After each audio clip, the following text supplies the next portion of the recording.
Hey, welcome. So today we are jumping right into some really fascinating ideas from Christina von Dreien's book, Consciousness Creates Peace. And we're going to explore this really radical idea. What if world peace doesn't start on a battlefield, but, right inside our own minds? I mean, just let that sink in for a second.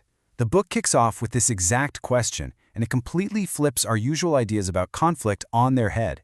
It's basically saying that the real power to change everything, it's not out there, it's in here. And this is the core idea, right here. The book basically says humanity is playing this huge game of forgetfulness. Like we have collective amnesia. We've totally forgotten our own power to create, our ability to actually shape the reality we see around us every single day. Okay, so what does this whole state of forgetfulness actually mean in the real world? Well, the book argues it's not just some, lofty philosophical concept. Nope, it's actually the root cause of so many of our problems, both personal and global. So here's the premise. There's this subtle, energetic world that's just as real as the physical stuff we can see and touch. But we've been kind of conditioned to ignore it, right? To believe that only what our five senses tell us is real. And that conditioning, that's the heart of this game of forgetfulness. It's the reason we so often feel powerless, like we're just victims of our circumstances. All right, so if we've forgotten our power, how in the world do we get it back? How do we start to remember? Well, this is where we get into the practical stuff, what the book actually calls energetic housekeeping. And the author uses this really powerful metaphor to explain it. Imagine negativity is like a dark cave. The old way of doing things is to run into the cave and try to fight the darkness, right? Which just creates more struggle. But this approach says, don't do that. Instead, just stand at the entrance and shine a light in. And what happens? The darkness just dissolves. It can't exist in the light. Now think about that for your daily frustrations. Instead of getting into an argument, what if you just changed your own energy? Now, to do this kind of housekeeping, you gotta know what you're cleaning up. And the book has a name for it, energetic constructions.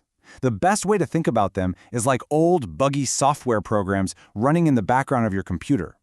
Things like limiting beliefs, old promises or contracts, or just negative patterns that you're not even conscious of, but they're still totally affecting your life. And here's the amazing part. You have the power to uninstall these old programs yourself. It's basically a three-step process. First, you declare your intention. You have to be super clear about what you want to get rid of. Second, you ask a higher power. The book calls it the source, to remove everything that's not for your highest divine good anymore. And third, and this is so important, you've got to fill that empty space back up. You consciously pour positive energy, like love or light, into that void so a new, much better program can start running. Okay, so once you start clearing out all that old energetic junk, what's next? Well, according to the author, you basically unlock a whole new toolkit, a completely new way of interacting with the world around you. And this opens up a radically different view of reality. I mean, one where nothing is really lifeless. In this perspective, every single person, every animal, has a team of spiritual guides. Nature is alive with spirits, or elementals. Even things we think of as objects, like a rock or a house, they have their own consciousness. And our thoughts, get this, they don't even start in our brain. They come from somewhere much deeper, our soul. So if everything has consciousness, well, that means you can communicate with it, right? The book shares this incredible example. It says you can actually respectfully ask the molecules in a glass of water to change their structure, to take on the taste of a lemon. How wild is that? But here's the key. It's all about the approach. You have to do it from a place of love, a high frequency. You can't just command it to happen. And this way of thinking doesn't shy away from the big questions. I mean, the really big ones, like, why do we get older? And the answer it gives is pretty radical. It says that aging isn't some biological fact we just have to accept. Nope, it's just another one of those programs we were talking about. It's a collective belief that's so deeply ingrained in us that we've all just accepted it as the truth. And just like any other program, it can be challenged and maybe even rewritten. Okay, here's another really interesting question the book gets into. Is having spiritual guides just, a human thing? Well, the book says yes, animals absolutely have them.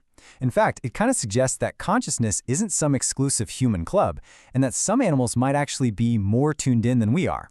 For instance, it says cats consciously have out-of-body experiences when they're sleeping, and they remember them. That's something most of us humans have completely forgotten how to do.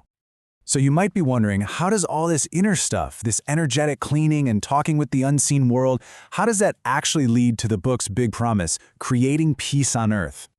Well, here's how it works. Think of your own personal energy like a radio frequency. When you do all this inner work, you're literally raising your frequency. Now, problems like fear and anger and all that conflict, they exist at a much, much lower frequency.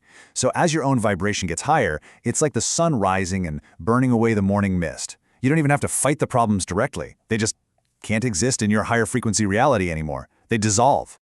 And there's this amazing metaphor in the book for how you can actually influence the world without getting sucked into all the drama. It's called the sandbox metaphor. Picture all of humanity's conflicts as a bunch of kids in a sandbox, just throwing sand at each other.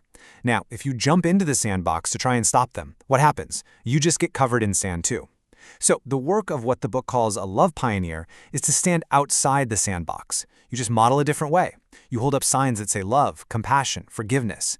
You're not yelling at them, you're not forcing them, but eventually one of those kids is going to look up, see a better way, and choose to leave the fight on their own.